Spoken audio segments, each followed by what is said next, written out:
जनसेवा केन्द्र प्रतिष्ठा दिवस अवसर में निमापड़ार जो 32टा पंचायत अच्छी ए प्राय 100 रु ऊर्ध जनसेवा केन्द्र कार्य कर प्रकृत में देखा गले जनसेवा केन्द्र गुड़िक सचेतनतार आधार यही मानू आश्रय करी गवर्नमेंट समस्त कार्यक्रम आगक आगू चली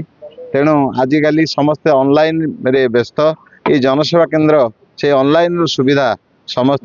जोगे समाज गोटे श्रेष्ठ अंग कहले अत्युक्ति हे ना एमाने से कार्य परिसर को 16 वर्ष धरी चालू रखिंट यही प्रतिष्ठा दिवस अवसर में से मोर ये पत्तवन सेवा संघर अंतेवासी मानक आसी आप्यायित कर खाद्यपेय एवं तांकर उत्सव टी ये मनई से धन्यवाद दूची मु आशा करुँची निस्वार्थपर सेवा से समाज पाई करंतु एवं समाजर प्रत्येक वर्गर लोक जमती ए सुफल पाइबे से समस्त केन्द्र गुड़िक जत्नवान हूँ। आज थी सीएससी 16तम दिवस सीएससी 16तम दिवस कंप्लीट होती जहाद्वारा सीएससी माने जनसेवा केन्द्र आमर सबू पंचायत रे सबू ब्लॉक रे पूरा कंप्लीट पाखापाखि 1500 रु अधिक पुरी जिले में जनसेवा केन्द्र अच्छी। तो आज जो प्रोग्राम होता निमापड़ा ब्लॉक ये निमापड़ा ब्लॉक रे आमर 100 रु अधिक जनसेवा केन्द्र अच्छा। तो से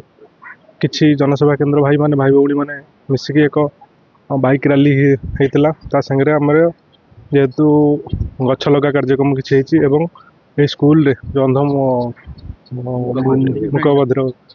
दिव्यांग स्कूल रे आमे किसी से खाद्य बंटन कर समय बीत। तो दीर्घ 16 वर्ष है आमर जो सीएससी प्रतिष्ठा दिवस अच्छी से प्रतिष्ठा दिवस अवसर में आम आमर जो पतितपावन सेवा केन्द्र आमर चौरपदार अवस्थित तो से